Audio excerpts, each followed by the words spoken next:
The Claire Byrne Show on Newstalk. With Aviva Insurance. Now to the news that police have released a man hours after they detained him in connection to the disappearance of Nancy Guthrie. That is the mother of the US news anchor Savannah Guthrie. From CB News, Simon Marks is chief correspondent with Feature Story News and brings us the latest on this. So Simon, things were moving quickly overnight here with this arrest, but this man has been released and he says, I don't even know who Nancy Guthrie is.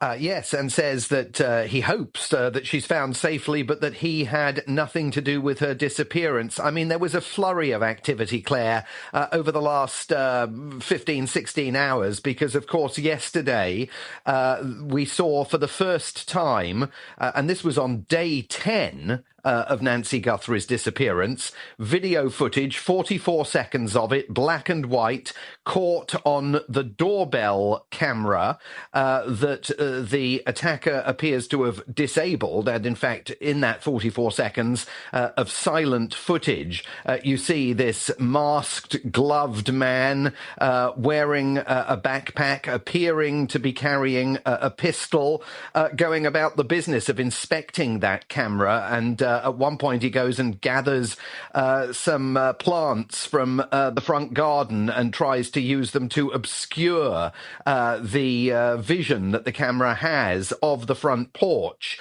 So that's the first indication that we have seen that clarifies that there definitely was a break-in at Nancy Guthrie's home in Tucson. And that, of course, supports the police theory and the family's theory that the 84-year-old mother of Savannah Guthrie was abducted. Then, after the plea for information that law enforcement made yesterday arising out of that video, suddenly there was news that a possible suspect had been taken into custody, a food delivery driver detained during a traffic stop by investigators. It was about an hour south of Tucson. And then hours later, news that he had been released and that a search of his property had been concluded. And it would appear, although they've not explicitly said this yet, that he's been ruled out by law enforcement in connection with their inquiry. So on day 11 now, this remains still a complete mystery. And of course, fears are growing about the welfare of Nancy Guthrie, given that it's now been so long since she was last seen. Now, as you say, we haven't got official confirmation that this person is now not a person of interest, but it would certainly seem that way, that they have released him, and his own statement tells us what it does, as you have outlined. So it would appear then that we're no further along, despite the fact that Savannah Guthrie and her brother and her sister have said, we will pay. Yes, and it's very unclear whether they have or have not paid. There is a lack of clarity over whether any kind of payment was made into that Bitcoin account that was delineated in ransom demands. The show business website TMZ was reporting last night that some sort of activity had been seen in that Bitcoin account. I'm not clear at all what that means. A, how do you see activity? And B, did that in any way pertain to Nancy Guthrie's abduction or not is unclear.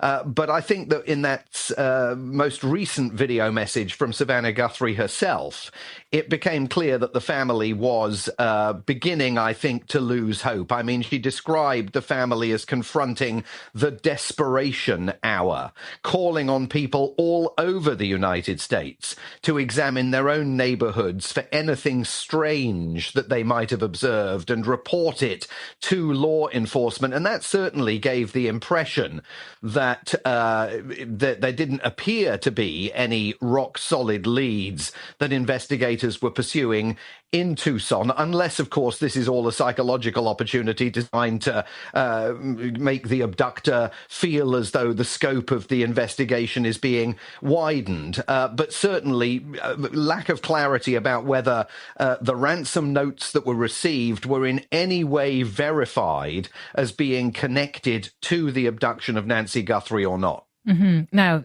Kash Patel said in light of that arrest last night, before that alleged suspect was released, we will not stop working. He hadn't jumped the gun, though, and he has done this in other instances since he's been appointed as head of the FBI. He didn't jump the gun and say that we have our guy. But I suppose the fact that he's issuing statements around this just shows how involved the Trump administration is in all of this. Yes, definitely. I mean, in the case of Kash Patel, perhaps a case of twice bitten, thrice shy, because he has on at least two separate occasions jumped the gun in previous investigations. The Trump administration is involved in this, and that's because Savannah Guthrie, one of Nancy Guthrie's children, is nationally known as a result of the perch that she enjoys at NBC News. She's a key anchor of the Today program. She was supposed to be at the Winter Olympics, helming the network's coverage from Italy, but of course had to drop out as a result of that.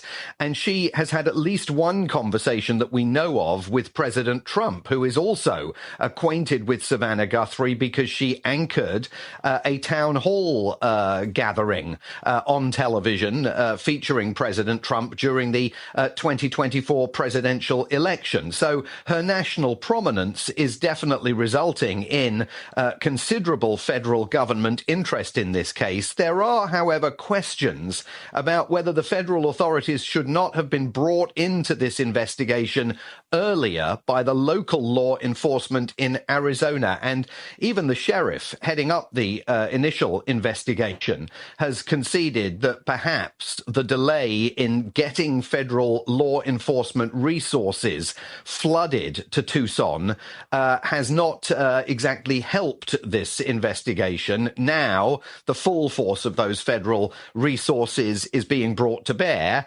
But, you know, it is day 11. Simon, thank you for bringing us up to speed. Simon Marks there, who is chief reporter with Feature Story News.